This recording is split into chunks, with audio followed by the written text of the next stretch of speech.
En esta segunda instancia tengo el honor de presentar a Patricio Winkler. Patricio es ingeniero civil de la Universidad Técnico Federico Santa María, máster en tecnología ambiental de la Universidad de Wolverhampton, máster en ingeniería de puertos y costas del Centro de Estudios y Experimentación de Obras Públicas en CEDEX, España, magíster en ciencias de la ingeniería y doctor en ingeniería civil y medioambiental de la Universidad de Cornell en Estados Unidos. Es académico de Ingeniería Oceánica de la Universidad de Valparaíso e investigador del CIGIDEN. Ha sido investigador visitante en la Universidad Nacional de Singapur y en la Universidad de Tokio, además de profesor visitante en la Pontificia Universidad Javeriana de Colombia. Recientemente se adjudicó la beca 2023-24 Cisneros Visiting Scholar del David Rockefeller Center for Latin American Studies en la Universidad de Harvard. Ha estado involucrado en más de 85 proyectos de ingeniería marítima, entre los que se incluyen estudios de caracterización del medio, evaluaciones de riesgo de tsunami, diseño de instalaciones experimentales para la modelación de ondas largas, diseño de ingeniería portuaria, entre otros. En materia internacional, representó a Chile ante la Asamblea General de las Naciones Unidas en un proceso de consulta sobre los impactos del aumento del nivel del mar a petición del Ministerio de Relaciones Exteriores en el año 2021.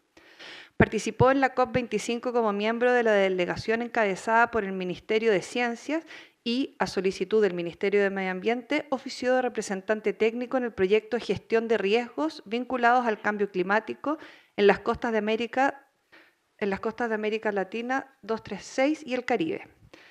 Además, participó como consultor para el Banco Mundial en un proyecto de defensas costeras en Bangladesh en el año 2014 y como jefe de proyectos en el Programa de Naciones Unidas para el Desarrollo, generación de información sobre cambios históricos y proyecciones futuras de variables en mares y océanos del Ecuador bajo escenarios de cambio climático. Desde el año 2015 ha escrito más de 30 publicaciones en revistas de corriente principal, ha participado como coautor de un libro y como coautor de varios capítulos de libros. Dejo con ustedes a Patricio Winkler. Aló, aló. ¿Aló? Muchas gracias por la invitación. Maida, directora, Marcial también. Un gustazo venir desde la costa para acá. Yo vivo en Valparaíso y trabajo en la Universidad de Valparaíso y nací en Valparaíso. Y hago clases en arquitectura de la Universidad de Valparaíso. Así que de alguna manera he aprendido un poco el metalenguaje de la ingeniería, de la arquitectura, un poco desde mi disciplina, que es la ingeniería civil, media dura. Bueno, la presentación se llamaba Cambio Climático y Borde Costero, pero yo quiero introducir el concepto de zona costera, porque el borde costero es muy limitante, divide dos regiones, pero la zona costera es una zona de transición. Quería primero agradecer a Marcial Mora, que nos conocimos en Estados Unidos, en Cornell, cuando él estaba haciendo su posgrado, y ahí, bueno, no sé, Marcelo se fue, recién le hice una caricatura a Marcelo Mena, que él habló de mitigación. Entonces él partió diciendo algo que es importante para la audiencia. Cuando uno habla de cambio climático hay dos grandes estrategias. Una es la mitigación y otra es la adaptación.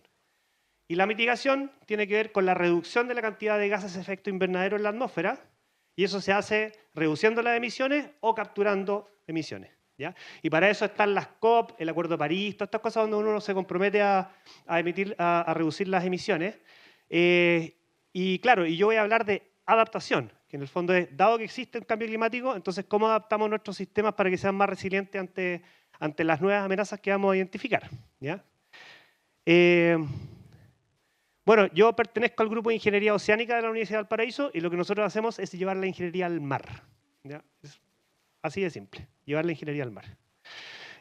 Veamos algo de contexto geográfico. Bueno, la zona costera chilena está afecta a una serie de fenómenos físicos bastante complicados cuando hay que hacer diseños de infraestructura costera o portuaria, entre ellos los tsunamis. Hemos tenido 3 tsunamis en los últimos 13 años. ¿Ya? Terremotos, tenemos el terremoto más grande de la historia de los registros sísmicos a nivel mundial, que es el terremoto de 1960, y estamos también sometidos a los efectos del aumento del nivel del mar, a las marejadas y otro tipo de fenómenos.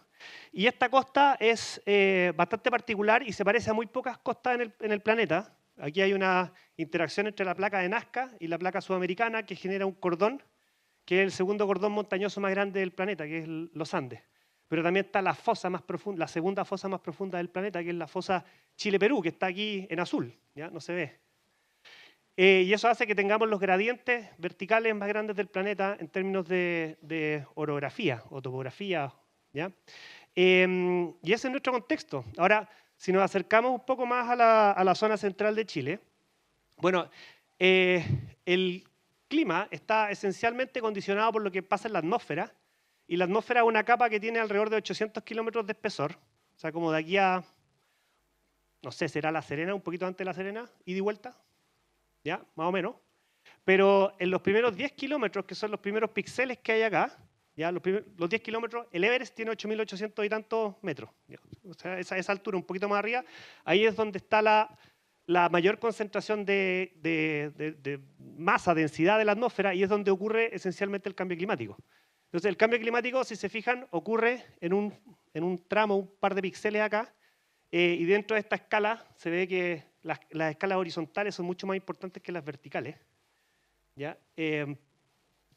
Y finalmente, claro, cuando se habla de que la Tierra tiene como una telita de cebolla, esa sería la corteza terrestre, algo parecido pasa con la atmósfera. Y la atmósfera, como nos enseñaron en el colegio, a través del ciclo hidrológico o el ciclo del agua, ¿ya? Lo que hace es precipitar en forma de nieve o en forma de lluvia, y a través de los ríos llega a la costa, se evapora, y esto es un ciclo, no es infinito porque la Tierra tiene 4.600 millones de años, pero es un ciclo que se recicla, ¿ya?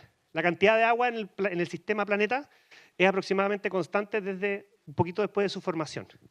Ahora, si se fijan acá, en los grandes ríos de la zona central de Chile, hay aportes sedimentarios. Estas plumas de sedimento vienen de la cuenca, de material en suspensión, y estas plumas pueden llegar a 50, 60, 70 kilómetros hacia el mar, ¿ya? Y eso, de alguna manera, es un símbolo de todas las sustancias que traen las desembocaduras de los ríos. Primero, agua fresca, sedimentos, arena, nutrientes en sentido positivo, pero también en sentido negativo. Todo lo que viene, por ejemplo, de la agricultura, también los elementos utilizados para la fertilización, ya llegan a la costa, los basureros, o sea, la basura, perdón, los plásticos. Así que finalmente este es como un sistema que tiene arterias que van llegando a la costa, y la costa finalmente, o la zona costera, sería ese píxel blanquito que hay acá. ¿Ya? Se ve blanco porque es donde las olas rompen, y eso genera una radiación o sea, una tonalidad que los satélites son capaces de capturar. ¿Ya? Entonces, primer mensaje para esta, no sé, tercera diapositiva, es que la cuenca y la costa están absolutamente vinculadas. ¿Ya? Cualquier tipo de intervención que hagamos nosotros aquí en el río Maipo, por ejemplo, el Mapocho, va a repercutir en lo que pasa en San Antonio, ya donde desemboca el Maipo. Ahora, en el año 2017, específicamente para la COP, hicimos un inventario, un catastro de cosas que hay en la zona costera, y identificamos elementos que pueden ser importantes para una facultad de arquitectura, como que hay 433 asentamientos costeros. ¿Ya? Es una cantidad significativa. Algunas son ciudades grandes, otras pequeñitas, pero también hay harto de infraestructura. Los puertos mayores, que usualmente son obras más de ingeniería, obras industriales, ya ahí les voy a mostrar un par de ejemplos, pero también hay muchas instalaciones menores donde sí se necesita arquitectura. ¿Ya? Definir un programa, por ejemplo, y aquí hay un número que falta, que es el de las caletas de pescadores. En Chile hay reconocidas por el Estado alrededor de 460 caletas de pescadores. Y cuando las caletas están reconocidas por el Estado, entonces el Estado tiene que proporcionar infraestructura para esos sindicatos. ¿Ya? Así que es importante considerar eso también. Ahora, cuando vemos ahí está mi oficina, por aquí, Valparaíso. Esto es un vuelo en dron, en una zona donde se supone que los drones no pueden volar, pero tengo un estudiante medio malolín que sacó el video. Fíjense la magnitud de la infraestructura. Esto es infraestructura industrial. Esta sería la zona de la explanada de acopio de contenedores, la zona de los buques. Estos buques hacen navegaciones transoceánicas importantes, ¿ya? Y alrededor entre el 90 y el 95% del comercio internacional chileno se hace a través de los puertos. Claro, y los puertos están imbuidos dentro de una trama urbana. La ciudad de Valparaíso no se puede disociar del puerto, están absolutamente vinculados. Entonces, cuando vemos este tipo de infraestructura, antes de entrar en cambio climático, primero tenemos que entender cómo dialogan estos sistemas, un sistema unitario como un puerto, con toda, digamos que la trama urbana colindante, ¿ya?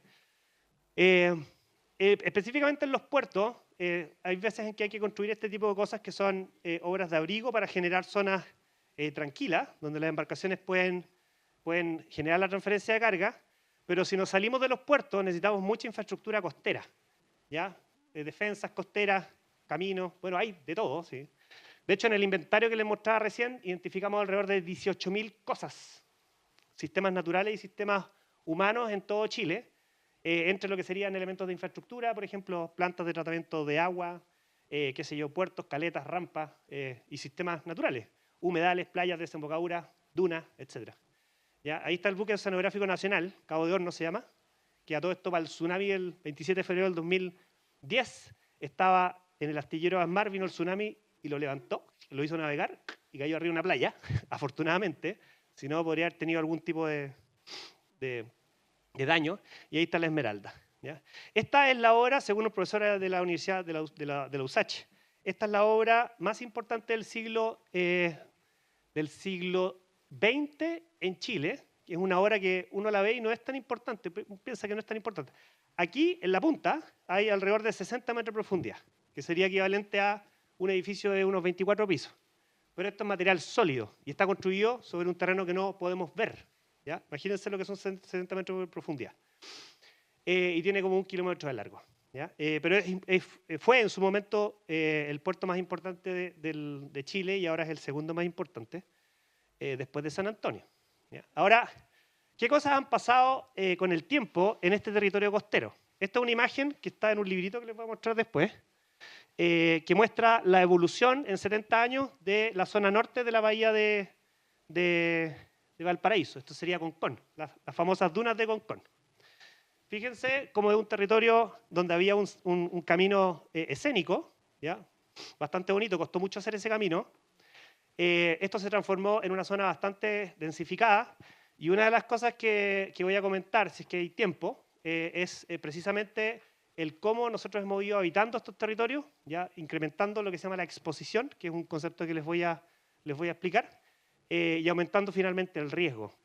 Bueno, si quieren ver estas fotitos, ahí pueden descargar ese libro, se llama Costas de Chile, esto lo escribimos con un profe que ya nos dejó. Él es geólogo, yo soy ingeniero civil y también lo escribimos con un abogado porque nos interesaba poner la ingeniería marítima sin ecuaciones, en el fondo, que fuera fácil de entender. Bueno, veamos algo de amenazas costeras, ¿ya? Entonces las amenazas primero costeras, ¿ya? Porque ese es el dominio donde yo trabajo, y las amenazas son fenómenos físicos que pueden afectar a un sistema, ¿ya? Por ejemplo, incendios, no sé, lluvias torrenciales, maremotos, tsunamis, cosas por el estilo. Entonces, cuando se analizan este tipo de fenómenos físicos, usualmente se utiliza un esquema conceptual donde probablemente no van a ver nada ya, pero uno de los componentes es la amenaza, el fenómeno físico. Luego, lo que se llama la exposición es si un sistema está expuesto a esas amenazas. Por ejemplo, Santiago no está expuesto a las marejadas, así que no hay una interacción entre los dos. Pero Santiago sí está expuesto, por ejemplo, a los derrumbes, avalanchas o ese tipo de cosas. Y después está la vulnerabilidad, que tiene que ver con cómo ese sistema está preparado para recibir esa amenaza. Por ejemplo, si yo estoy en la playa y veo un edificio de pilote con una estructura sólida versus una choza, si viene un tsunami es mucho más probable que el tsunami se lleve a la choza y no al edificio. Entonces ahí estamos hablando de la vulnerabilidad que tiene que ver con la capacidad intrínseca del sistema de aguantar esa amenaza, ¿ya? Entonces les voy a ir mostrando algunos ejemplos. Como les comentaba, bueno, yo trabajo bastante desde la ingeniería, les saco harto punta al lápiz calculando probabilidades y cosas por el estilo, pero esto también se puede llevar a plano, así que les voy a mostrar algunos ejemplos de trabajos que hemos hecho desde el mundo de la arquitectura también, la planificación urbana. Entonces, si es que nos aproximamos a la zona de interacción entre el océano y la costa, fíjense en la cantidad de cosas que pasan acá. Pasamos de un mundo acuático a un mundo terrestre con una transición donde hay mucha turbulencia. La turbulencia es básicamente el oleaje rompiente. Ahí están pasando una serie de cosas bien complicadas. El suelo se mueve, no sé si han tenido la posibilidad de ir a pegarse un guatazo a una playita, si experimentan las fuerzas. Bueno, entonces en un par de canchas de fútbol tú pasas de un ambiente marítimo a un ambiente terrestre. Y eso exige entender una de las físicas más complejas que hay a nivel planetario y muy rápida, es persistente, siempre se está moviendo. ¿Ya? Ahora, acá hay un ejemplo de cuando esta dinámica se pone media complicada. Esa dice la ex oficina de Huguito. Huguito es mi viejo. Tenía una oficina en la costa y esta es la bahía de Valparaíso. Esto se llama el Caleuche y mi viejo tenía la oficina ahí. Después de esta marejada, le hicimos un peritaje estructural al edificio y estaba tan socavado por abajo que le recomendamos a mi viejo botar la edificación. Entonces, esto es un ejemplo de cómo una amenaza como las marejadas puede generar impactos costeros. Esto no es cambio climático. ¿Ya? El cambio climático, voy a explicar lo que es cambio climático mejor. Primero, clima y cambio climático. El clima es el comportamiento medio de las variables atmosféricas, ¿ya? En un tiempo relativamente largo, no sé, 3 décadas. ¿Ya? Uno dice, tenemos clima mediterráneo, ¿ya? A diferencia de la meteorología, que es cuando te dicen que mañana va a llover o va a haber sol, ¿ya? El clima es el comportamiento medio. Y el cambio climático es cuando ese clima cambia en esas escalas de tiempo. ¿Ya? Entonces, cuando uno ve un fenómeno como este, no necesariamente es cambio climático, pero si uno empieza a observar este tipo de fenómenos con mayor frecuencia, mayor regularidad, entonces puede ser que efectivamente esté cambiando el clima. ¿Ya? Ahora les voy a meter un par de números. El lugar que les mostré recién está acá. La oficina de Huguito, la ex oficina de Huguito está ahí. Y aquí hice un catastro de las inversiones, tanto públicas como privadas, que se hicieron en la Bahía de Valparaíso después de una sola marejada, que fue la del 8 de agosto del 2015. Aquí en una defensa costera, aquí se está haciendo un proyecto bien bonito, que no sé si se va a materializar porque en Valparaíso no pasa nada. El Puerto Barón se llama. Y aquí hay puras reparaciones de defensas costeras. Por ejemplo, esta reparación salió como 3 millones de dólares, esta de acá. Y la reparación del otro lado salió como 3 millones de dólares más. Si uno suma todos esos valores, son del orden de 25 millones de dólares, que uno dice, pucha, a lo mejor no es mucho. O sea, para inversión pública, 25 millones de dólares no es mucho.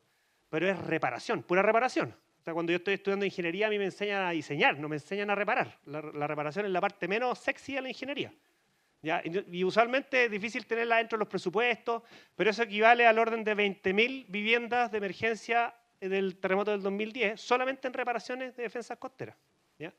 Ahora, si uno habla de proyectos portuarios, los proyectos portuarios son 2 órdenes de magnitud superiores a este valor. ¿Ya? Mucho mayor, mucho más. Entonces empiezan a ser importantes.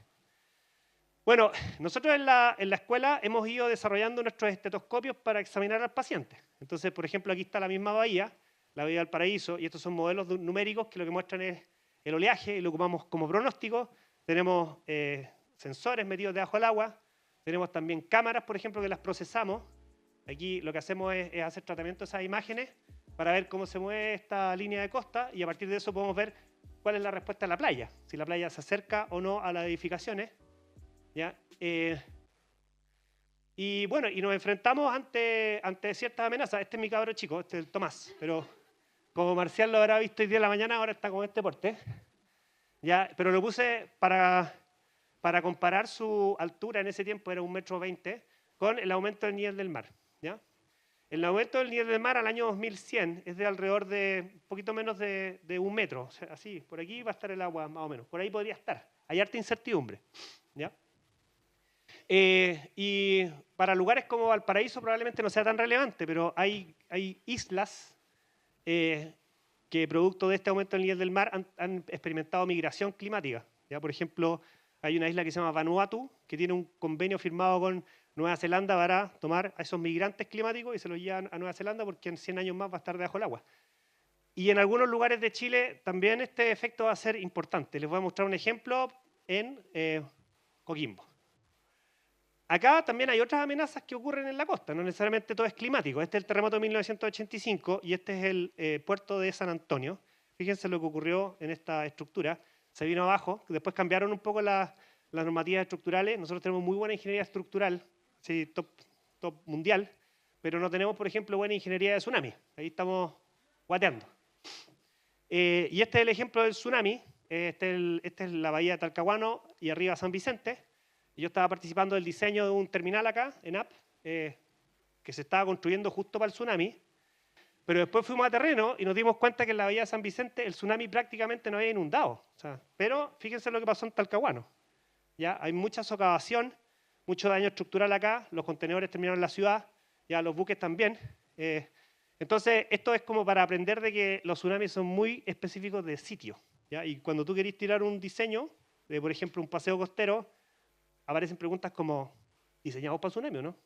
¿Cómo diseñamos para tsunami? ¿Aguantamos la ola? ¿Hacemos que la gente evacúe? ¿Ya? ¿Utilizamos zonas de baja densidad? Empiezan a aparecer muchas preguntas. Ahora, dentro de este esquema, como les decía, recién estábamos viendo los fenómenos físicos. Cambio climático, marejada, tsunami, terremoto. Ahora veamos la exposición. Empecemos a ver qué es lo que hay en la costa y cómo se interactúa esa costa con un fenómeno físico. Entonces, esta es una publicación que sacamos hace poco. Todos estos compadres que salen ahí, o comadres, son coautores de papers. Ahí, estas son edificaciones. Imaginemos que tenemos una edificación con casas A, B, C y D, que son eventualmente, con una cierta recurrencia, inundadas. Por ejemplo, la casa D. ¿Ya? Esto podría ser una foto histórica, pero en el futuro lo que va a pasar es que todas estas dinámicas ahí que están escritas en palabras raras pueden llegar a inundar una segunda casa. Entonces, en este caso nosotros podríamos decir que esta casa no está expuesta y esta tampoco. Pero esta casa no está expuesta ahora, pero en el futuro sí. ¿Ya? Entonces, lo que hemos hecho es analizar planes reguladores comunales para ver si efectivamente, en el fondo, cómo los planes reguladores están recogiendo este fenómeno físico. Y bueno, y paso 1, esto lo hicimos en el año 2017, cuando hicimos ese inventario que les comentaba, analizamos varias ciudades y aquí hicimos varios trabajos en terreno. Esta es la bahía de Quintero, Valparaíso, y eso sería San Antonio. Y ahí trabajando en terreno, lo que hicimos fue corroborar que todas estas bases de datos que existen en sistemas de información geográfica, etcétera, tuvieran un correlato con lo que estábamos generando. ¿Ya? Y de alguna manera empezamos a conocer el territorio. ¿Ya? Y a partir de eso generamos este tipo de información. No es materia de esta presentación explicar qué es lo que sale acá, pero en el fondo lo que muestra esto es amenaza, marejadas, inundaciones, exposición, ¿ya? ¿Qué es lo que hay en estos sistemas? ¿Cuán sensibles son? Y esto es riesgo. ¿Ya? Ahora, esta imagen es como cuando tú miráis el país desde lejos, ¿sí? ¿Ya? Y cerráis los ojos así como medio nublado, pero es un instrumento que te permite, a partir de, esto es esencialmente, para que entiendan, es el cálculo de este incremento en el riesgo de esas edificaciones. Aquí está calculado para los 433 asentamientos costeros, y aquí uno ya podría empezar a decir, mira, ¿sabéis qué? En realidad, en toda la región central, aparentemente va a haber un cambio importante en las condiciones oceanográficas, ¿ya? Y a lo mejor ahí hay que poner los dados, ¿ya? Hay que poner los esfuerzos de adaptación. ¿Ya? Por ejemplo, hicimos un análisis a nivel de municipalidad. En Chile hay 100 comunas costeras y hay 2 que son oceánicas. 100 comunas costeras, imagínense 100 comunas costeras que tienen sus direcciones de obra, tienen sus oficinas de planificación y gente que tiene que tomar decisiones sobre lo que se hace en la costa. ¿Ya? Y lo que hicimos fue ordenarlas desde las más expuestas a las menos expuestas. Estas B son puras bahías. ¿Ya? Bahías no es casual que las bahías estén usualmente rankeando los índices de exposición, porque ahí en las bahías usualmente hay buenas condiciones, donde podéis meter un puerto y el puerto empieza a crecer, ya empieza a transformarse en una ciudad, ya, y después se transforma en una conurbación. Entonces son zonas muy expuestas. ¿Ya? En Valparaíso estamos segundo, pero Talcahuano, el que le mostré recién, el que se lo llevó el tsunami, es la más expuesta. Ahora, podemos entrar más en detalle. Este es un trabajo que hicimos con la Magdalena Vicuña y Jorge León, ellos son arquitectos de la Católica y de la Santa María, respectivamente. Y lo que hicimos fue tomar los planes reguladores comunales de 12 de esas comunas. Dijimos, esta mirada es una mirada gruesa. ¿Ya? Vamos a mirarlo un poquito más en detalle, fijémonos en las más importantes expuestas, etc. Entonces empezamos a analizar comunas como Antofagasta. Antofagasta es una de las ciudades que tiene, en realidad es la ciudad que tiene el paseo costero más largo de Chile, son como 40 kilómetros de infraestructura, tremendo. Es como de aquí a Curacaví, una cosa así. No sé si tanto, no sé. Bueno, en fin. Y ahí, bueno, Coquimbo, etc. Y lo que hicimos fue, primero, indicar zonas que serían potencialmente inundables. Aquí no se ve muy bien, potencialmente inundables, aquí se ve bien. Potencialmente inundable, esta es una zona muy baja, por eso se inunda. Y además infraestructura, que son esos puntitos amarillos. Y el análisis que hicimos fue, primero, saber dónde está la infraestructura, ¿ya? Y si efectivamente podía estar afectada por fenómenos de inundación. Entonces, Antofagasta, fíjense, aquí está el puerto, está lleno de infraestructura, y aquí están las líneas de inundación en amarillo y en azul, Claro, y ahí ya nos damos cuenta que, ojo, Antofagasta es una ciudad que tiene tanta infraestructura, toda expuesta, y cuando tú vayas a pasar por allá te das cuenta que cuando vienen las marejadas, digamos que los caminos costeros se inundan. Hicimos ese análisis y también hicimos análisis respecto de las densidades de uso en las zonas costeras y nos dimos cuenta de que existe mucho, digamos que los planes reguladores definen densidades mucho mayores que las actuales y por lo tanto se podría seguir incrementando la exposición en estos tramos de costa más costeros, cuando debería ser un poco lo contrario. Uno debería tratar de decir, en todas estas zonas de acá vamos a definir planes reguladores comunales que bajen la densidad de uso para efectivamente tener menos impactos futuros de tsunami y cambio climático. ¿Ya? Yo aquí hice la parte física, después me van a tapar a preguntas del plan regulador y ahí probablemente no la pueda responder. Pero en el fondo, así son los trabajos son interdisciplinarios. Este otro trabajo que hicimos con Felipe Igualt de la Católica Valparaíso, y aquí lo que hicimos fue analizar asentamientos precarios. Por ejemplo, Laguna Verde, más que precarios, irregulares, porque estos son segundas viviendas. Y aquí encontramos cosas bien interesantes. Esta es una inundación, fíjense, una marejada que inundó todo un sector bajo, pero gran parte de estas casas son palafitos. ¿Ya? Porque esta gente sabe que históricamente hay inundaciones en una zona baja, entonces han levantado sus casas, un poco haciendo, eso sería una medida de adaptación, ¿ya? Adaptación irregular, no planificada, pero es adaptación igual, como los palafitos de Chiloé, eso es pura adaptación histórica. Y hemos utilizado herramientas como, por ejemplo, calcular índices de vulnerabilidad dentro de la ciudad para ver cuáles son las zonas potencialmente más afectadas. Y ahí hay una serie de edificaciones en rojito, y esta sería una forma de mostrar el riesgo con un semáforo, mucho más fácil de entender que como lo hacemos en ingeniería, donde calculamos probabilidades. Aquí tenemos zonas bastante inundables, usualmente cercanas a los cuerpos de agua, estuario o a la costa. Y en la medida que uno empieza a ganar cotas, claro, la amenaza oceánica es menor, pero usualmente lo que pasa es que empiezan a haber otro tipo de amenazas como derrumbe. ¿Ya? Así que hay que tener una visión integral del territorio para poder ver eso. Entonces, les voy a mostrar un ejemplo que no tiene que ver con cambio climático, pero sí con tsunami, que es Robinson Crusoe. La isla fue azotada por el tsunami del 27 de febrero del 2010, y ahí nosotros nos embarcamos y fuimos a hacer un catastro. Y lo que se ve acá, por ejemplo, es que estas son casas que están como a 300 metros de la costa, y aquí las casas flotaron.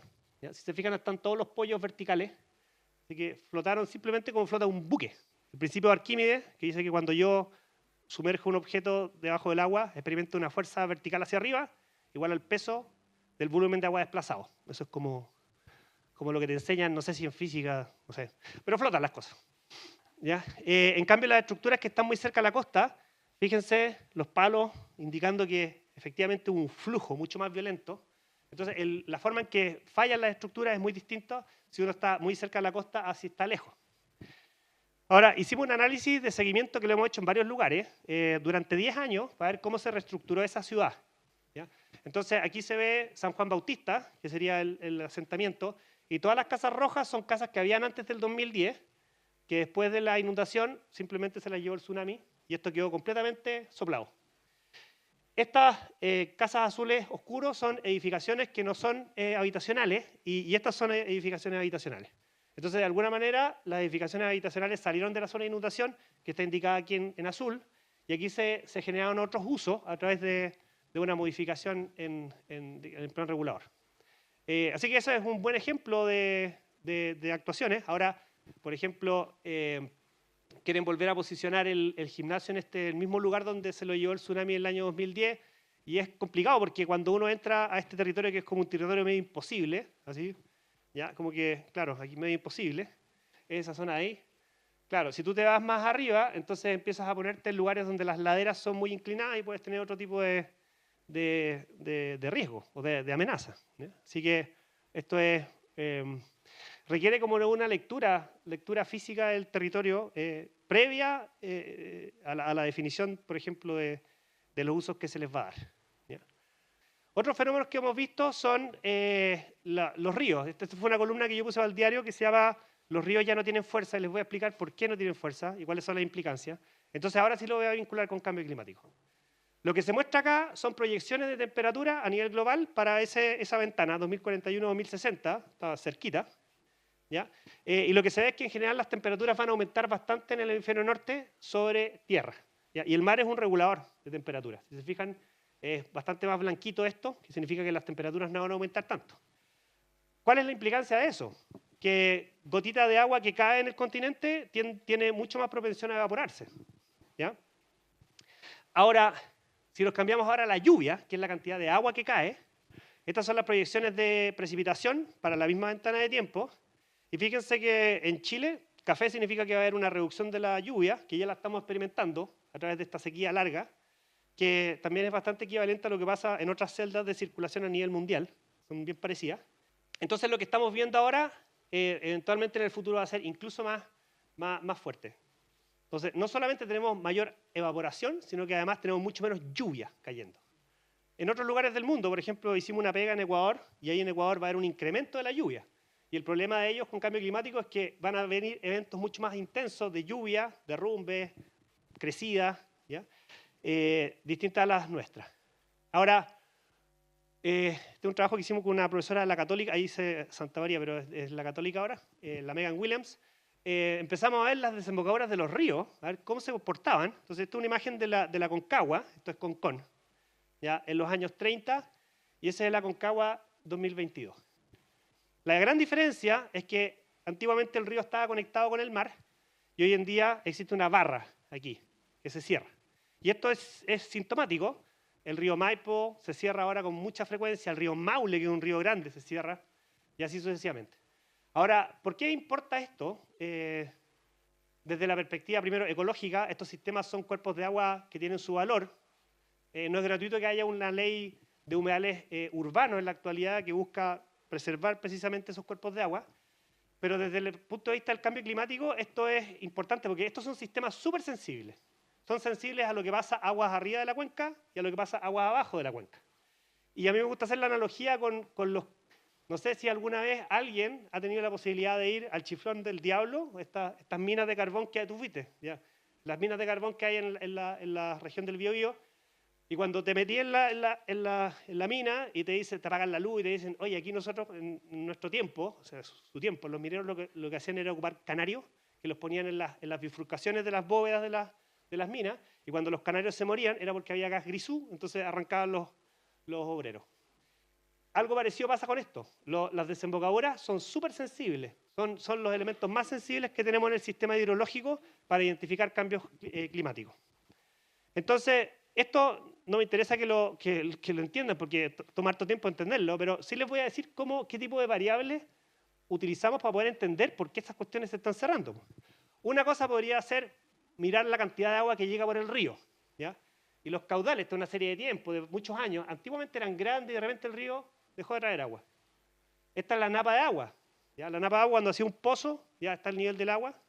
Entonces, antiguamente el nivel del agua era superficial, de repente bajaba, y en los últimos años empezó a bajar y ahora la napa está 20 metros más abajo.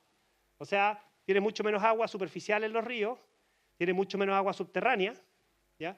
Y después hay algunas variables oceánicas que no cambian mucho, pero sí es importante esto. Esta es la venta de derechos de agua, tanto superficiales como subterráneos, y si se fijan, las curvas van creciendo, ¿ya? Y además también hay obstrucciones por la empresa sanitaria. Lo que hace es cortar parte de la desembocadura para sacar agua y meterla en el embalse de los Aromos para alimentar a la ciudad.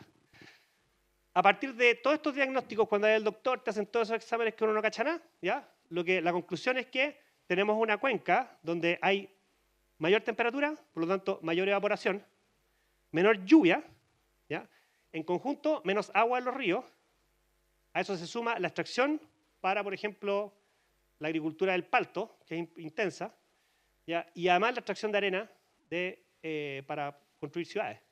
Todo eso aguas arriba, y además lo que hace Val, que es sacar agua para alimentar la ciudad. Entonces, aguas arriba tenemos una explotación bien intensa, y algunas de esas están directamente relacionadas con el cambio climático, como el aumento de la temperatura o la reducción de la precipitación, y otras son de origen antrópico, que tiene que ver con cómo nosotros manejamos las cuencas, ¿ya? Ahora, eso no ocurre siempre. Hace un par de semanas atrás pasó esto con los ríos, vinieron estas lluvias intensas, se abrieron todas las desembocaduras, ahí fíjense, ríos bonitos, este es el río Maule y ese es el río Mataquito, abriendo las barras, pero esta cuestión es cada vez menos frecuente, ¿ya? Otra evidencia es que las playas se están erosionando. ¿Y qué significa que una playa se erosiona? Significa que la playa, bueno, aquí esta es una imagen de un video de un exalumno, donde se ve que efectivamente esta interacción entre el océano y la costa es súper dinámico, se mueve todo el rato, ¿ya? Pero lo que hemos visto es que si uno hace el seguimiento a la línea de costa, esta cosa empieza a ser así, y ha ido avanzando, y lo peor es que hacia el futuro va a ser incluso más fuerte ese fenómeno. Ahora, cuando las playas tienen este tipo de infraestructura, lo que uno hace es constreñir la playa. Ya la playa ya no puede moverse tanto. Fíjense que la arena se mueve, fíjense aquí que hay unas cuestiones de hormigón que empiezan a salir. ¿Ya? No sé, por ahí entre medio empieza a aparecer un murito. Ahí apareció, no sé si apareció. Bueno, en fin, al principio estaba. Pero, claro, cuando uno pone muros de contención, lo que está haciendo es limitar esa flexibilidad y es como si la playa tuviera artrosis. Le cuesta cada vez más acostumbrarse a los cambios oceánicos. Entonces, hemos hecho algunos análisis de información satelital. Por ejemplo, esta sería la desembocadura de la Concagua, el mismo que les decía recién. Y esta sería la línea de costa en los años 80 y esta sería la línea de costa en los años 2020. Estos son como 50 metros, la mitad de una cancha de fútbol. ¿Ya? Y además en los años 80 no estaba toda esta zona donde están las escuelas de surf. Así que lo que hemos hecho acá es aumentar la exposición, ¿ya? Y además la amenaza también se va acercando. Entonces la intersección de las dos es cada vez más frecuente. Ahora, este tipo de fenómenos lo hemos hecho el análisis en 65 playas, hice 45, pero tenemos estudios más nuevos. Y nos damos cuenta que alrededor del 80% de las playas en Chile están experimentando esto, ¿ya? Las playas urbanas, sobre todo, que no tienen esta flexibilidad. Me voy a saltar esta. ¿Cómo hemos reaccionado? Y ese es uno de los problemas que tenemos de cómo concebimos la interacción entre el océano y la costa. Esta sería, ahí está la Santa María, yo estudié acá. Esta es una playa, después viene una marejada, se erosiona, aparecen todas estas cosas que están abajo y el Estado interviene haciendo defensas costeras. Esa es la forma en que lo hemos hecho casi siempre. Pensamos que combatir las marejadas con infraestructura es una buena solución, ¿ya? Y probablemente sea la solución en costas que ya están desarrolladas, que ya están antropizadas, ¿ya? Pero si estamos pensando en zonas de expansión urbana, ¿ya? Humedales, qué sé yo, ahí hay que evitar eso. O sea, hay que evitar llegar a esta condición. Hay que, de alguna manera, alejarse de la zona costera. Me voy a saltar esto muy latero.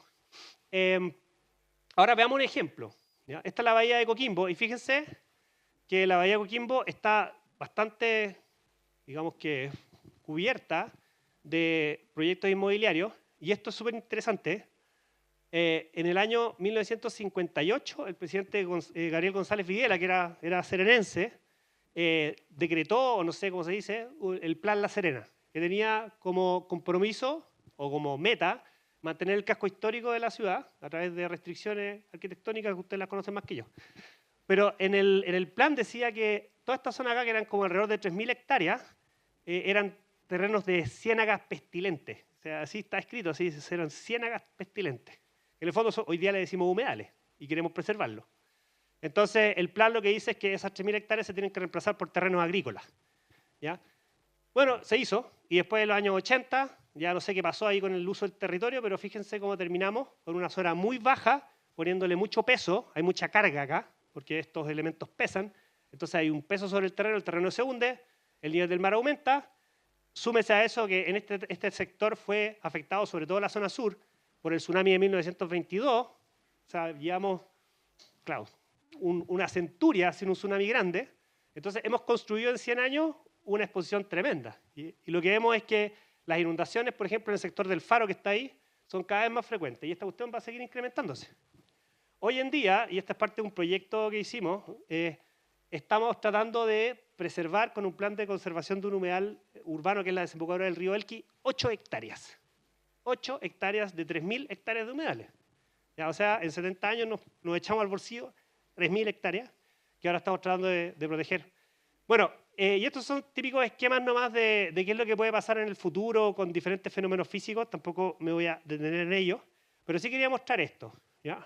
Esto es un esquema típico conceptual de cómo se mueven las arenas y las aguas en la bahía de Coquimbo. Esto es una bahía bien grande. De aquí hacia acá es una zona bien antropizada, ya muchas edificaciones, y de acá hacia el norte incluso ahí se alcanzan a ver algunas dunas fósiles, ¿ya? Estas son costas que antiguamente la línea de costa estaba acá y empezó a crecer. Entonces tenemos una zona de poco desarrollo.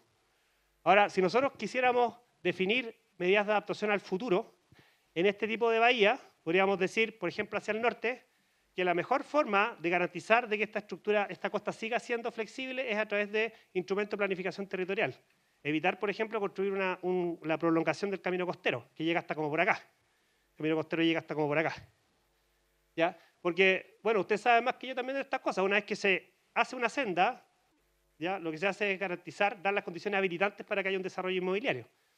Y lo otro sería también, por ejemplo, preservar las dunas costeras y las playas que hay en ese sector. Hacia el sur hay que buscar otro tipo de soluciones, porque ya en el fondo el camino costero está arriba de la playa. ¿Ya? No podemos deshacer eso. En algunas partes se ha deshecho eso, pero son costos económicos bastante altos. Y volviendo a la idea del sistema cuenca, aguas arriba del Elqui está el embalse Puclaro, y arriba hay alrededor de 770.000 metros cúbicos de arena acumulada. Y cuando uno pone un embalse, lo que hace es como taponear la arena que llega por el río. Y esos 770.000 metros cúbicos, que probablemente no les dice nada, es como un cubo, así, de 2,5 canchas de fútbol por lado. ¿Ya? Toda esa arena está metida arriba en el río. Y eso significa que aquí, claro, la arena no llega. ¿Ya? Se ha ido erosionando y lo hemos visto, alrededor de 50 metros en la zona central de la playa, en los últimos 40 años. También hay que, de alguna manera, regular en la extracción de arena. En toda esta cuenca, agua arriba del Elqui, hay permisos de extracción de arena, de áridos, pero hay algunos que son irregulares. ¿Ya? Y además el problema que hay es que la decisión de si tú le das un permiso a una empresa para sacar ripio, por ejemplo, de un río, se hace a nivel municipal y no se hace a nivel de cuenca. Y el sistema es la cuenca. ¿Ya? Es como que tú tomaras decisiones de tu rodilla independiente de tu cadera. Y tú cachai que están conectados y al final es un cuerpo entero. ¿Ya? Entonces, bueno, esto es un ejemplo de algunas medidas de adaptación. Se podría ir a sacar esa arena de aguas arriba y ponerla en el río. Riesgo de que se lo pelen los areneros. Ya, se podría traer esa arena a la playa, pero ya no es la misma arena que llegaría en forma natural, porque va a ser distinta. En fin, bueno, ahí se puede... Entonces, esto lo vi en el Estrecho Magallanes. Claro, ellos han tenido problemas de extracción de árido. Esto pasa mucho, por ejemplo, en la desembocadura del río Maipo, Biobío. Hay extracción de arena de las playas, de la misma caja del río, y eso está generando erosión y problemas finalmente. Ya, ahora, en cuanto a la adaptación, dado, como les comenté, tienen mitigación y adaptación. ¿Qué hacemos? Pues el diagnóstico ahí está. Entonces, les voy a mostrar algunas medidas de adaptación. Y esta es un ejemplo de una publicación americana. Yo estoy precisamente trabajando en si podemos, de alguna manera, importar alguna de estas soluciones para el caso chileno, que es una costa que se mueve mucho, es muy complicada. Entonces uno puede, por ejemplo, poner rompeolas de este tipo, ¿ya? O podría, por ejemplo, preservar dunas. Las dunas se pueden preservar, les voy a mostrar un par de ejemplos. Mantener cuerpos de agua, ¿ya? Infraestructura verde, infraestructura azul, infraestructura verde, infraestructura café, infraestructura gris. ¿Ya? Podría incluso utilizar grandes defensas ante inundaciones. Podría levantar las casas, ¿ya? Como lo hacen los chilotes, o podría incluso reubicar casas que están en zonas inundables. ¿Ya? Hay varias estrategias y también hay varias formas de hacer construcciones costeras. Entonces este es un catálogo que lo adapté de una publicación extranjera, donde uno tiene las formas de uso del territorio costero más blanda, como por ejemplo dejar simplemente que el territorio funcione como es naturalmente, hasta estas otras que son las más rígidas, donde por ejemplo uno necesitaría un muro vertical para meter un buque. ¿Ya? Depende mucho del uso específico. Cada una tiene sus ventajas. Entonces, cuando estamos en una ciudad como Valparaíso, no sé, San Antonio, nosotros ya pasamos a este tramo, estamos en este lugar. Pero si nosotros agarramos la costa completa chilena y la estiramos, una fracción marginal de esa costa es ciudad y todo el resto es zona de expansión o zona rural. Entonces, ahí hay que poner los ojos. Entonces, si es que alcanzo, les voy a mostrar ejemplos de diferentes lugares del mundo con diferentes tipos de medidas de adaptación. Entonces, esta es una adaptación que es una adaptación súper reactiva, ¿ya? Y este es el caso de Mar del Plata, donde si se fijan, lo que se está haciendo es tratar de aguantar la poca arenita que hay con la construcción de estos. No sé si va a sonar el audio, a ver, veamos. Hoy día es 23 de abril del año 2023 y esta es la ciudad de Mar del Plata, en el Atlántico argentino. Estoy mostrando aquí la costa, una costa bastante antropizada, estabilizada a través de ese tipo de obras de gestión del litoral, como por ejemplo esos espigones que entran aproximadamente perpendicular a la playa, pero después tienen algunos giros, y esos diques exentos, ¿ya? Mediante la utilización de este tipo de elementos se pueden generar zonas de retención de arena sobre las cuales, por ejemplo, se puede garantizar el acceso, una accesibilidad universal a través de esas pasarelas, y eventualmente dar pie, dado que existe un cierto volumen aquí de amortiguación, de implementación de este tipo de infraestructura, piscina, paseo, no sé, hay unos pulpitos. Vinimos a ver al doctor Federico Iñaki Isla, un geólogo buen amigo que forma parte de esta red latinoamericana de erosión costera, y bueno, nos tendrá que explicar in situ todos los avatares de este tipo de intervenciones. Bueno, eso es una medida reactiva, como les comentaba. Ya vamos viendo otro ejemplo. Esto es completamente distinto. Si se fijan, en este lugar hay zonas de captura de arena a través de este tipo de elementos. Este es el Atlántico, es mucho más tranquilo que el nuestro. Hay zonas de recuperación de dunas. Estos son campos dunares que se han ido recuperando.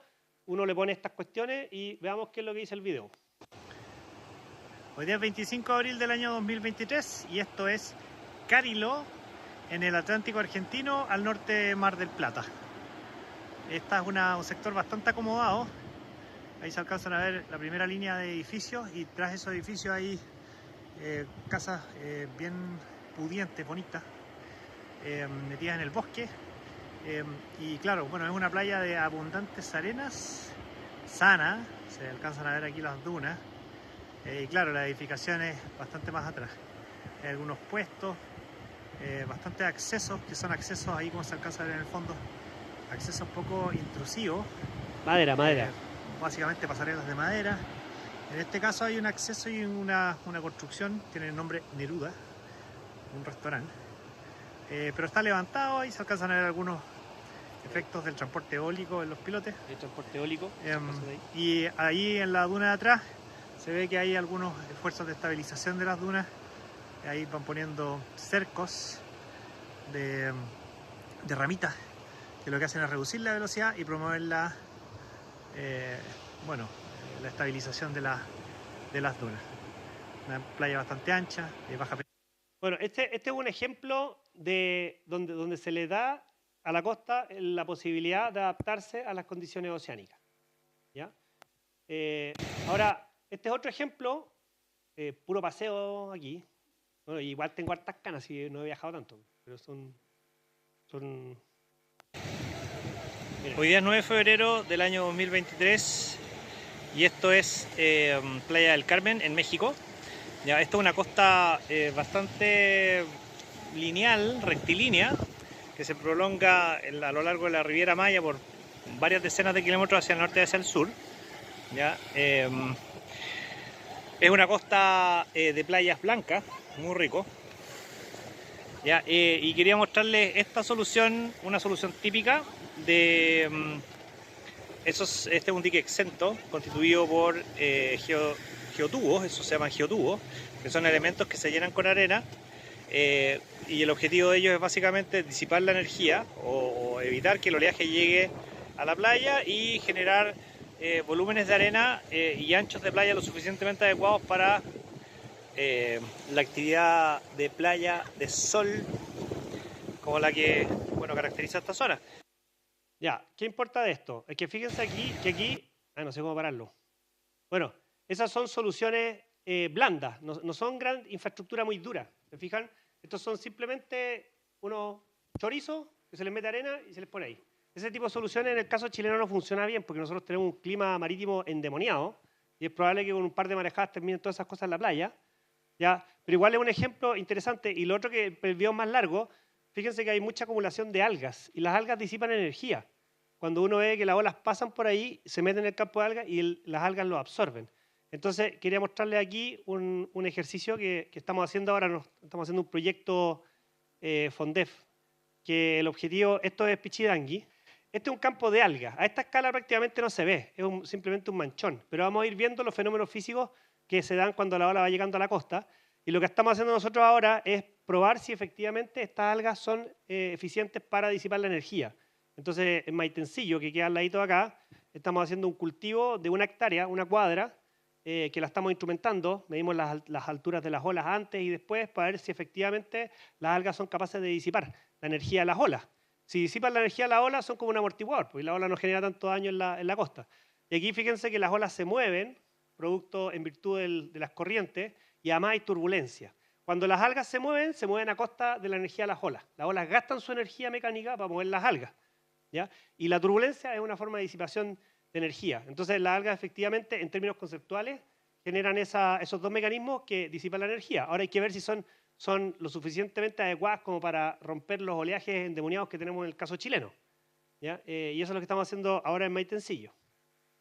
Ahora, si nos vamos a países desarrollados, esto es Singapur, y esto acá es una defensa, ya es una barrera de contención contra las inundaciones. Aquí cuando hay tifones como los huracanes, pero se llaman tifones allá, el nivel del agua por el lado de afuera crece y esta cuestión se inunda. Entonces ellos pusieron esta estructura, una estructura de cientos de millones de dólares, ya que tiene unas compuertas, que las compuertas se abren o se cierran dependiendo del nivel del agua al otro lado. Si hay un tifón, se cierran y el nivel del agua por el lado de afuera está mucho más arriba que acá. Eso es bueno para evitar inundaciones, pero también cuando uno tiene una compuerta como esta, lo que hace es mantener el nivel fijo. Entonces, imagínense que ustedes están haciendo un proyecto de arquitectura de una marina, por ejemplo, en un lugar, y tienen un dato que es la posición del nivel del agua. Eso es filete. Pero para eso, bueno, en el caso chileno no tenemos ningún lugar en Chile donde uno pueda considerar que el nivel del agua es plano. Ni siquiera los lagos, en el mar mucho menos. Entonces también permite, por ejemplo, facilidades para todo lo que es la actividad náutica y además retiene agua que es escasa porque está un país isla y no hay cuencas, no hay ríos, no hay cordilleras, simplemente el agua que cae, que hay. Entonces esta es una obra que tiene 3 propósitos, que son generar las condiciones para todo tipo de actividades a un nivel fijo, acumular agua dulce y evitar las inundaciones, ¿ya? Pero es cara, súper cara. Y este ejemplo es otro está en Kobe, en Japón, Kobe. Cuando yo estudiaba ingeniería civil, siempre me hablaban del terremoto de Kobe, en el año 85. La ciudad se vino al suelo prácticamente. Entonces, después de eso, lo que hicieron fue construir en todo el perímetro bajo de la ciudad estos muros. Son muros que siguen toda la ciudad y tienen estas compuertas que permiten el flujo de lo que sea, peatones, vehículos, y se cierran cuando vienen o los tsunamis o las mareas, o sea, los monzones, ¿ya? Entonces, les voy a mostrar otro videito. Hoy día es 10 de marzo del año 2019, estoy aquí en Kobe, una ciudad ubicada en la bahía de Osaka, en Japón. Y bueno, y paré aquí para mostrarles una compuerta de defensa contra inundaciones que, bueno, es característica de estas zonas afectas a tsunamis o a tifones. ¿Ya? Si se fijan aquí existe un muro que tiene una cierta cota, esa cota tendrá su diseño, ¿ya? Y tras ese muro acá hay una compuerta y esta compuerta se cierra y se desplaza a través de esos rieles para conectarse en la continuación de la defensa. Como siempre aquí en Japón hay muy buena señalética.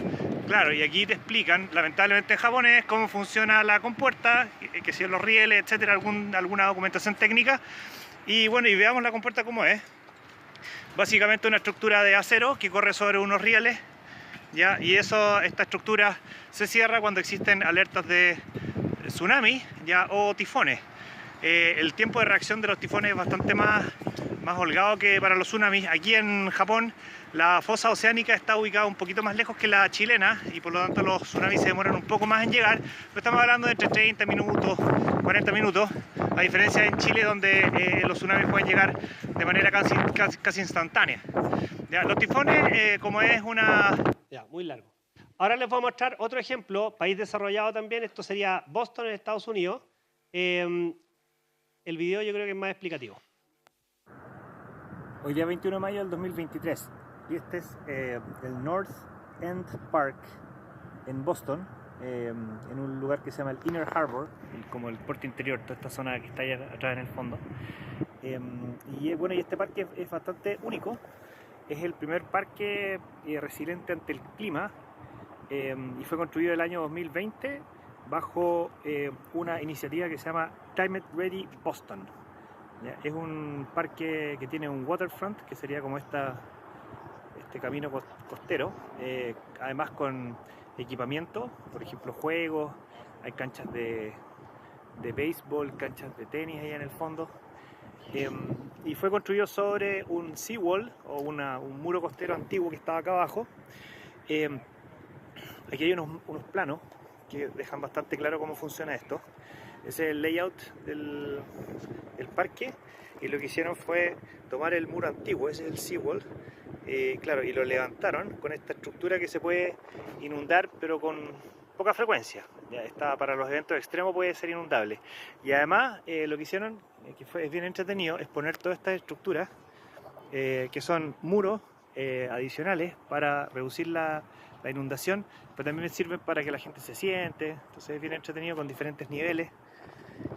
También lo que han hecho es reforestar con vegetación nativa que tiene la capacidad de tener una cierta resistencia al agua salada. Y aquí se ve una imagen de alguna inundación histórica. Han habido un par de inundaciones históricas este último tiempo, y además, bueno, también hay bastante información para el peatón, para el turista, donde se ven los niveles históricos en esta zona y las proyecciones eventuales que pueden tener en el caso de que, por ejemplo, tengamos una trayectoria de bajas emisiones o altas emisiones. Esto está medido en pies, ¿ya? Incluso te dibujan aquí la eventual inundación ante un evento extremo. No estamos hablando solamente del nivel del mar, sino que evento extremo más una combinación de, por ejemplo, lluvias y temporales. Este sería el logo del lugar. Y además tiene un elemento adicional, que hay una red de drenajes que permite drenar con una cierta pendiente bajo la superficie lo que serían las eventuales inundaciones de el barrio colindante. Así que es un buen ejemplo de cómo estas estructuras, estos sistemas de infraestructura pueden transformarse desde un elemento bastante vulnerable a una estructura resiliente. Aquí por ejemplo, esto queríamos... Ya. Y el último ejemplo que quería mostrarles, para mí este es uno de los mejores ejemplos de lo que podríamos hacer en las costas futuras. Esto es Mantagua, en la zona central, al norte de Concón, y estos son los terrenos, porque no se escucha muy bien al principio, son los terrenos de la Católica Valparaíso. Y aquí los arquitectos tienen sus casas, y este es un terreno que tiene una particularidad y donde tal vez un poco extrema la solución. Aquí no hay propiedad privada dentro de los terrenos de Apereida, que sería este lugar, sino que en el fondo es un terreno colectivo, pero goza de la tremenda ventaja de que la densidad de uso es súper baja, y eso se va a ver. Entonces, corre video y este sería el último. Noviembre del 2020, la ciudad abierta, al norte de Concón.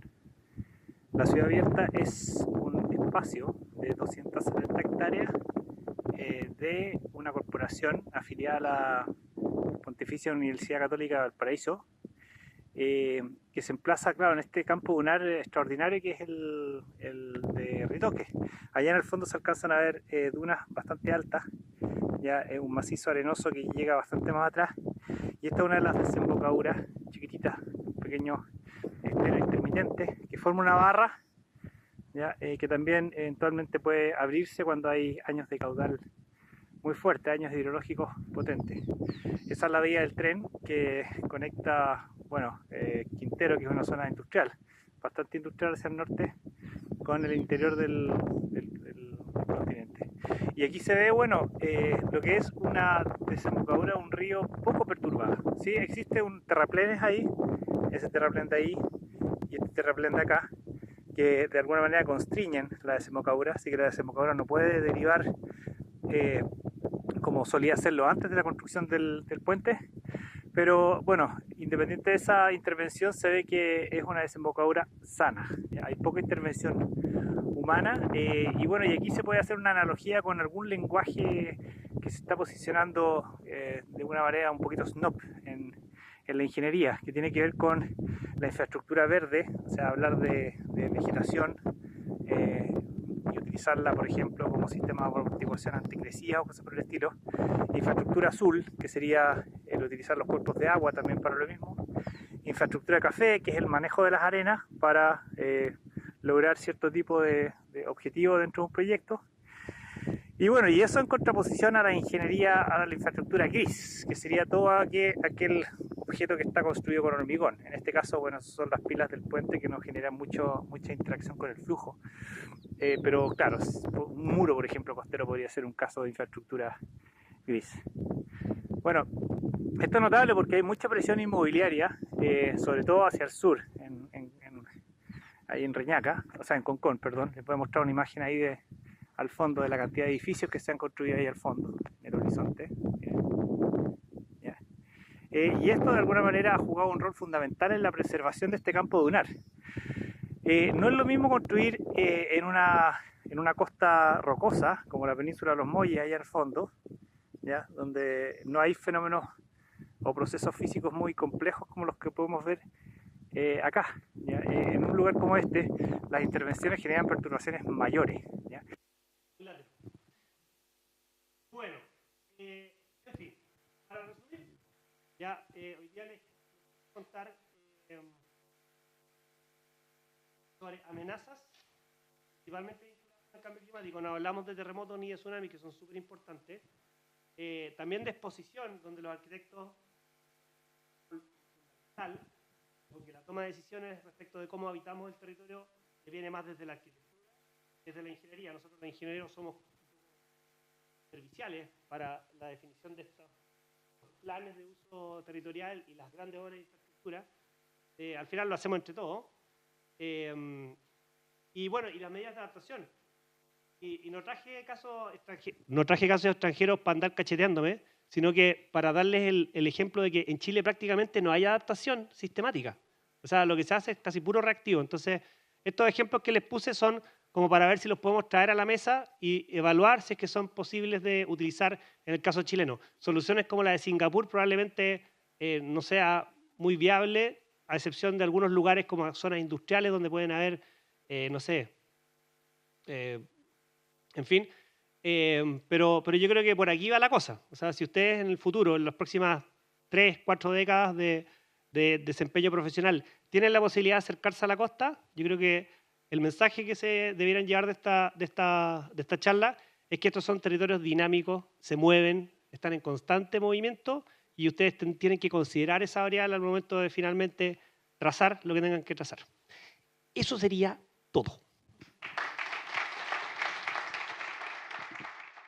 Respecto de esto último que tú estabas planteando, en el fondo, del rol de ustedes como ingenieros posterior quizás a una decisión que tengamos nosotros como arquitectos, pero creo que también, y la pregunta es, en el fondo, ¿en qué están las definiciones más geopolíticas en este universo? Porque en Chile, al menos en cómo hemos sido formados nosotros en términos de entender un territorio longitudinal, ¿no es cierto?, como Cordillera de la Costa, Depresión Intermedia, Cordillera de los Andes, planicies litorales, como ese concepto muy vertical o longitudinal, en contraposición a una sumatoria de divisiones políticas en términos de región 1, 2, 3, 4, numéricas incluso, en donde la cuenca no es la unidad geomorfológica base como para poder interactuar en un territorio complejo, y me ha tocado revisar muchas acciones en donde decisiones que están en una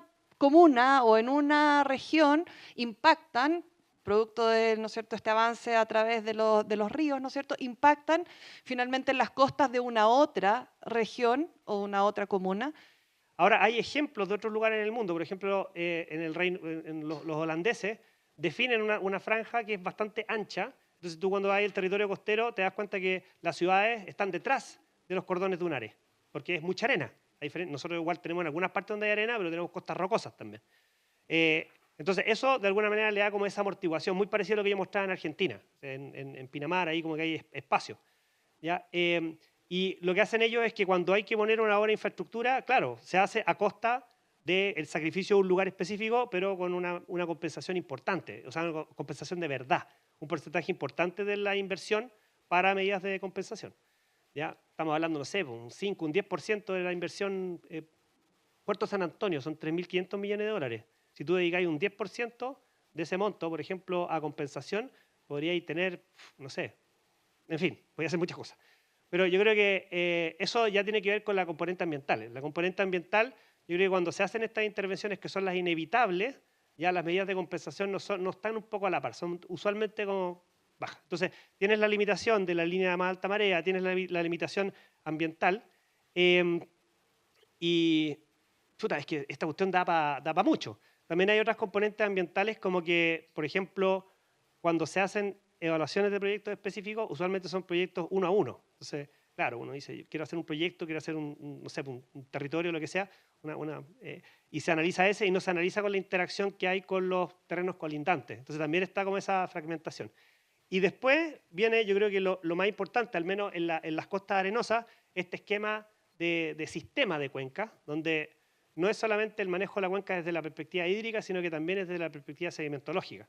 Entonces yo creo que hay como muchas aristas del problema, como se dice en política, muchas aristas del problema, y a lo menos nosotros desde la academia lo que hemos tratado de hacer es impulsar una ley de costas, que en este momento está en fase de pasar al Parlamento, tiene el apoyo de un par de senadores, y la idea de esa ley es definir más holgura en ese tramo de costa y no basarse específicamente en lo que es la línea más alta marea, de forma de que respire un poco la costa. Ahora, es súper difícil de llevarlo a cabo porque también las costas son muy distintas. Una zona costera de fiordo, en el sur de Chile, tú te bajáis el Roquerío y tenías el bosque acá al lado, si bosque de, no sé, de lenga de 30 metros de altura, es muy distinto a Mantagua. Entonces también hay que considerar esa parte específica, pero eso ya entra como más a nivel de proyecto. Una de las cosas que a mí me gusta de la ingeniería costera es que es sitio específica. O sea, no es como que yo puedo, por ejemplo, tener una tipología de casa de vivienda social y la multiplico por 2000, sino que tú te metí en un tramo de costa y ya tenés que entenderlo bien. Hay que saber leerlo, hay que hacer los estudios necesarios y te corrí 200 metros y te cambió el cuento. Entonces, al final, no sé si te respondo porque como que hay muchas ideas, pero es complejo el tema, complejo. O sea, ojalá si es que la ley de costa es una solución, eso podría ir en la línea, a lo menos, de entender este territorio con esta holgura. ¿Ya? Ahora, ¿cómo va a dialogar esa ley? Se me olvidó otra cosa. ¿Cómo va a dialogar esa ley, por ejemplo, con los planes reguladores? ¿Cómo es la jerarquía? Ahí ya como que son los abogados los que llevan esa cuestión. Lo que te quería decir es que desde la perspectiva del cambio climático, hay como dos perspectivas adicionales. Desde la perspectiva del cambio climático, la ley marco de cambio climático, que entró en vigor hace un par de años atrás, tiene en un artículo, el artículo 9, la definición de un plan nacional de adaptación de zona costera. Ahora, ¿qué significa ese plan nacional de adaptación de zona costera? Es tomar esta idea y llevarla al papel, y que exista el plan y que el plan sea efectivo, y sea un plan regional y eventualmente baje a escala municipal para que se puedan tomar las decisiones. ¿Cachai? Eso es una cosa. Y la otra cosa es que, por ejemplo, después del terremoto del 2010, con la inundación de tsunamis de la zona central de Chile, hubo varias ciudades que en los planes reguladores comunales definieron zonas de áreas verdes, por ejemplo, o zonas turísticas de borde costero en las zonas bajas. Y ahí hubo un cambio, eso fue un cambio positivo desde la perspectiva del riesgo. Entonces, si te fijáis, esa es desde la perspectiva del riesgo, la otra es desde la perspectiva ambiental, y después tenéis la perspectiva legal, entonces ahí esta cuestión es una ensalada de cosas. Mi pregunta tiene que ver con fenómenos sísmicos, con la variación en el nivel de suelo. Después de grandes terremotos hemos tenido casos como en Valdivia, que se asentó el terreno hacia el interior y se ha elevado hacia la costa. Entonces, eso ¿hasta dónde eso es predecible? Y bueno, ¿cómo interactúa con todo lo que has dicho? Está buena la pregunta, mira. Esta me la salté, pero igual la tenía cartita bajo la manga. Solamente vamos a mostrar el fenómeno físico, después podemos empezar a discutir las implicancias. Esto es la isla Mocha en el Golfo Arauco, ¿ya? Y esta playa se llama Tres Cuevas, está aquí. Y esta es la playa antes del terremoto del 2010 y esta es la playa después del terremoto del 2010. Esta cuestión creció como 20 metros y después fue creciendo y ahora está 50 metros más adelante que lo que estaba antes del terremoto. 50 metros es una mitad de cancha de fútbol. En Valdivia, para el terremoto de 1960, un tramo de alrededor de 800 a 900 kilómetros se hundió y gran parte de los territorios se hundieron, Valdivia, qué sé yo, del orden de 2 metros.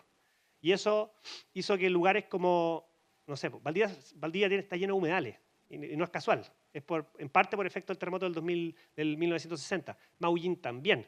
Y si empezáis a ver las desembocaduras ubicadas desde Puerto Saavedra hacia el sur, ya todas esas que eran ríos que tenían conectividad y tenían cabotaje, ya dejaron de ser puertos de cabotaje porque todo eso cambió. Entonces, eso es un tremendo problema en Chile porque como yo cuando hablo con mis colegas ingenieros, tú vas a terreno y decís, quiero hacer un sondaje acá. Y así un hoyo para abajo y veis la estratigrafía y decís, esta cuestión tiene tal resistencia. ¿Ya? Pero en el mar, incluso la posición del terreno es una incógnita, no es un dato. ¿Cachai? Te puede pasar esto.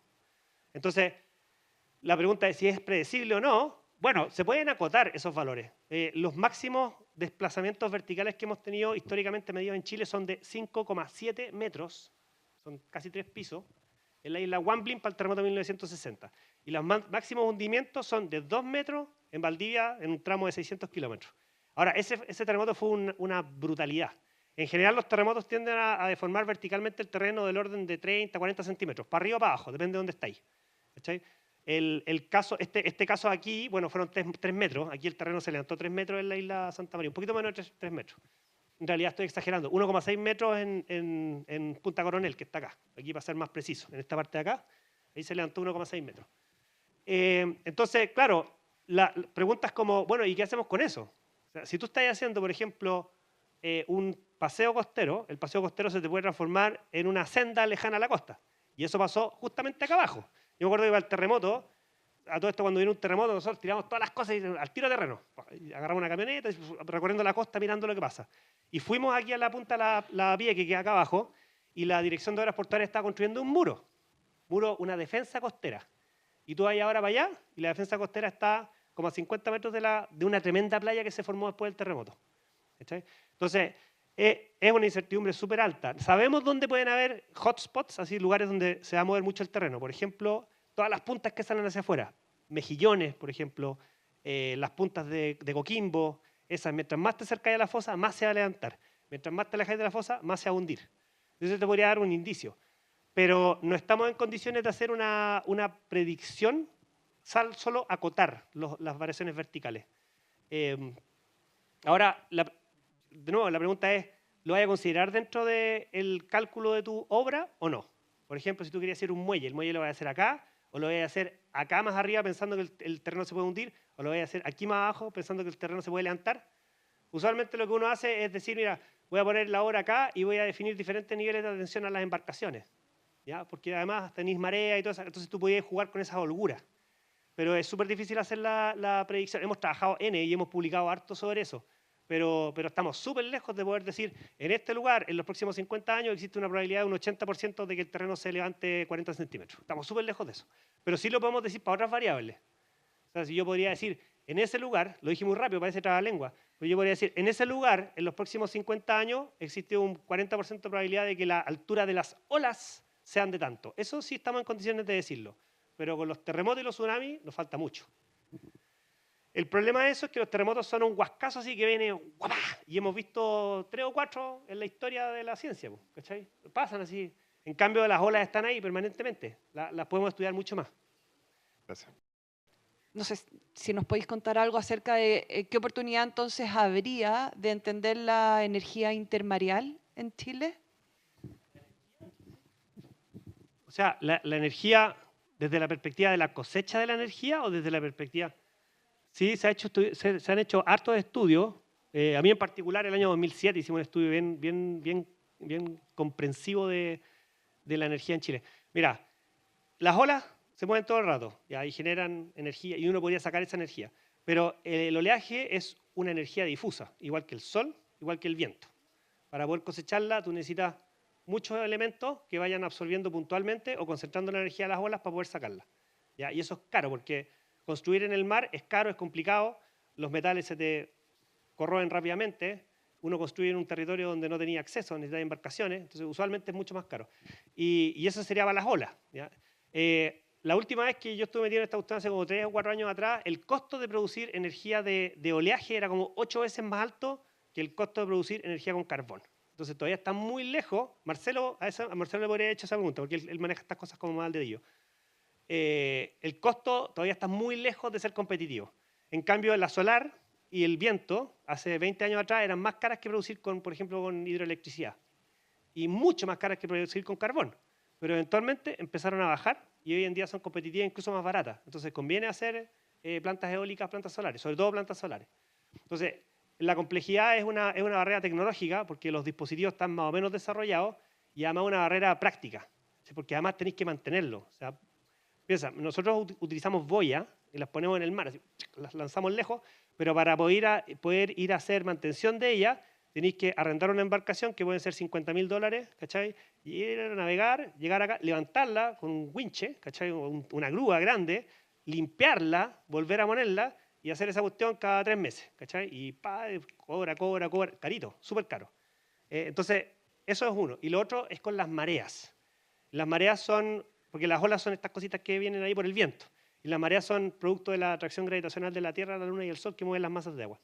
Eso, en el sur de Chile hay lugares donde hay alta concentración de energía mareal, como el canal Chacao. Y cuando tú vas a cruzar el canal Chacao, la corriente va para allá y la corriente va para allá y las velocidades son tremendamente grandes. Ese es un río que tiene 2 kilómetros de largo y tiene una potencia tremenda. Pero de nuevo, para cosecharlo, ahí tú puedes poner lo mismo que son las turbinas eólicas.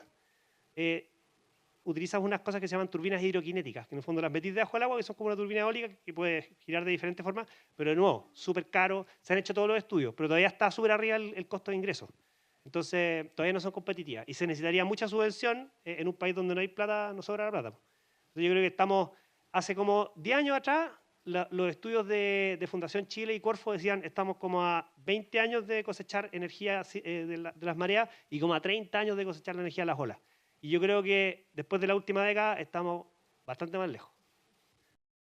Quería preguntarte, porque el borde costero es mucho más que arena y agua, ¿cierto? Como tú nos has mostrado en esta presentación.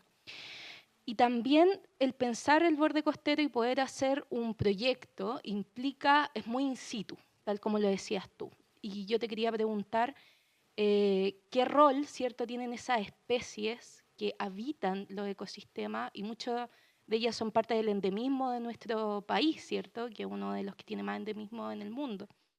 El tema de las algas, como yo comentaba, estamos analizando súper específicamente un paño de algas y vemos cuál es el efecto de disipación de energía que tiene la alga sobre la erosión costera, a ver si es capaz de... Pero las algas son los bosques, donde en el fondo tenéis todos los ecosistemas.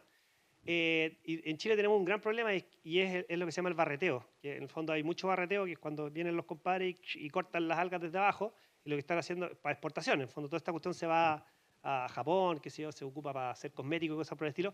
Y tú cuando estás en el desierto, en Atacama, es impresionante. De repente tú estás en Atacama, en una caleta de pescadores súper precaria, y viene un camión como esos camiones que aparecen en las películas gringas, que tienen como el capó así puntudo, con dos acoplados para atrás, y se llena de algas. Y se llenan, no sé, impresionante. Es una cuestión impresionante. Entonces, eso se supone que no se puede hacer en Chile, ¿ya?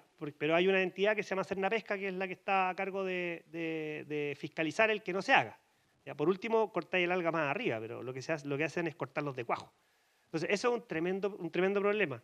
Ahora, si va a tener consecuencias costeras, o sea, en la erosión costera, sí, probablemente, pero yo creo que la parte más importante es la parte del ecosistema, porque en el fondo es como que te está echando el bosque. Y esos bosques usualmente en algunos lugares, mira, en Chile hay un modelo que es súper bueno, que es el de las áreas marinas de explotación de recursos bentónicos, AMERB se llama. Es un modelo que se inventó en Chile, el profesor Juan Carlos Castilla, que es Premio Nacional de Ciencia, lo que hizo fue decir, mira, vamos a implementar este modelo.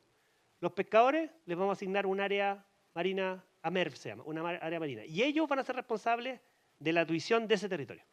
¿Cachai? Entonces ellos mismos son sus cuidadores, son como sus pastores. Y ahí ellos, por ejemplo, lo que hacen es permitir de que el loco crezca, qué sé yo, que no crezca mucho tampoco, que se coman las algas. En el fondo, mantienen ese sistema.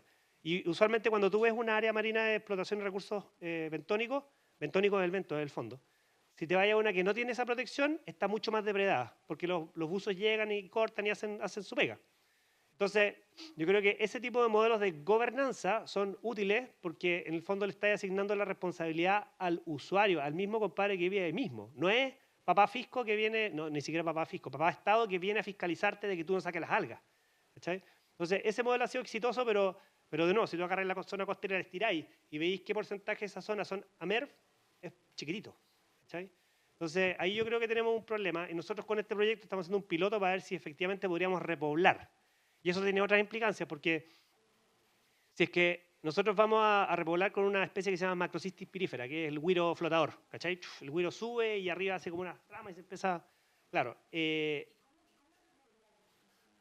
O sea, nosotros estamos haciendo un prototipo que son unos muertos de hormigón que tienen una red. O sea, la red se ancla a los muertos y ahí los acuicultores lo que hacen es que ponen semillas chiquititas así de este volado.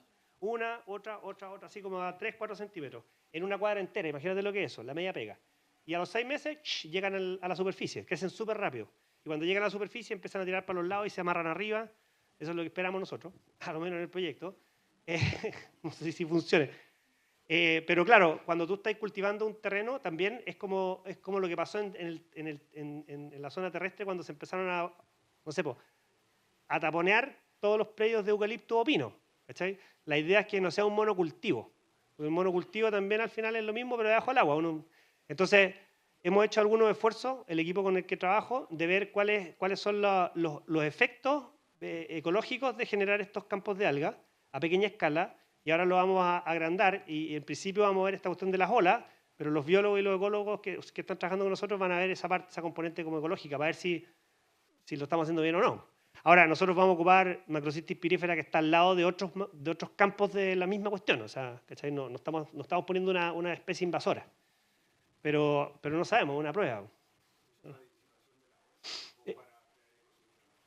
Ahora, este proyecto es para evaluar la disipación de la ola, pero probablemente cuando el campo de algas ya esté ahí, estos compadres lo que hacen es ver los bichitos y todas las interacciones, pero no es el motivo de este proyecto. Pero buen punto, barreteo.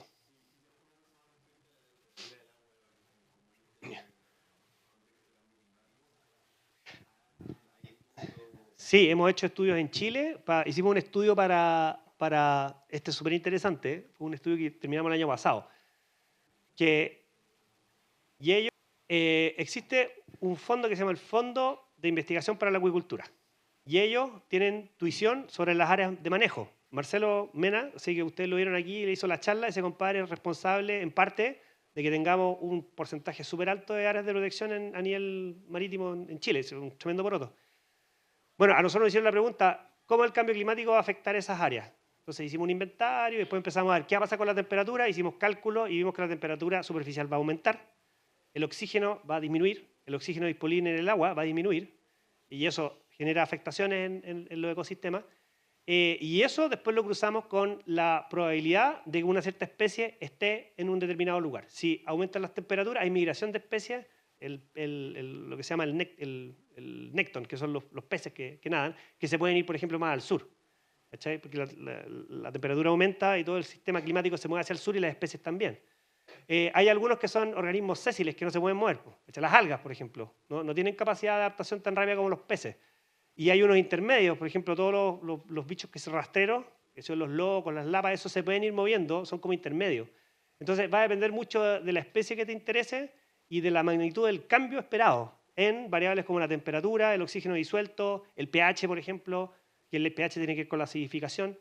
Entonces, hicimos un estudio ahí, yo participé de la parte inicial, que es justamente generar estos modelos de cambio y ver dónde pueden estar estas especies, pero yo creo que ahí hay que llamar a un biólogo marino para que te diga una respuesta más concreta que la mía. Pero yo creo que de lo que te dije, esta idea de que la adaptación depende mucho de cómo se mueve el bicho, si está fijo, si es un pescado, si la cuestión se mueve. Ya, es que no voy a mentir que no sé si se puede responder, pero ¿qué podemos hacer en el caso de como ejemplo la extracción de los ríos? Un gran ejemplo, el río Mataquito, que cada vez va disminuyendo aún más como la potencia o cómo llega al mar y cómo afecta de cierta manera en la llegada de este también, pues, sí, como mencionaste, es algo sumamente delicado y qué es lo que podemos hacer también. Bueno, yo lo mencioné de alguna manera. Claro, cuando tú estás en la academia y te pones arriba de un estrado como este, es re fácil hablar, pero cuando estás en la práctica, por ejemplo, es bastante más complejo. Lo que debiera haber, en teoría, es una restricción, es una extracción de arena que fuera basada en un estudio como de capacidad de toda la cuenca. Tú decís, esta cuenca produce tantos metros cúbicos de arena en forma natural, porque llueve, la arena igual. Tú no deberías tener esa estimación, por ejemplo, de lo que es la cantidad de arena, de producción de arena en una cuenca. Y en función de eso, dirías, yo puedo extraer a lo sumo ese valor. ¿ya? Y desde una perspectiva integral. Entonces tú dices, si yo puedo sacar 100 metros cúbicos de arena de esta cuenca, es un valor súper chico, pero 100, y esta cuestión está distribuida ahí, entonces yo debería asignar cuotas por municipio para decir, usted puede sacar 10, usted 20, usted 30 y usted 40. Eso en el papel. Después viene la fiscalización, porque es súper difícil fiscalizar, estos compadres que se meten ahí empiezan a hacer extracción irregular. Pero en principio debería tener esa visión como de cuenca integral. Al final, mira, me acuerdo que cuando yo estaba recién cabro chico saliendo de la universidad, me hicieron hacer un cálculo de cuánto arena podríamos sacar en el Maipo, al lado de uno de los puentes que tiene problemas de socavación. Y hicimos un cálculo y dijimos, agua arriba viene tal caudal, agua abajo debería salir tal caudal, y nosotros vamos a sacar tal arena y vamos a sacar, no sé, 500.000 metros cúbicos. Y nunca vimos más allá del predio colindante para arriba. Decíamos, aquí viene arena infinita. Ese era como el principio. Y no es así. ¿Cachai? Entonces, tú cuando sacas arena, lo que estás haciendo es generar agua abajo, un déficit de arena, y los puentes se te empiezan a caer, las riberas se te empiezan a socavar, las playas se te empiezan a erosionar. ¿Cachai? Entonces, esa es un poco la respuesta. Ahora, si se puede llegar a hacer un plan de gestión integral de sedimentos de una cuenca, sería ideal. Buena pregunta. Aplauso, aplauso.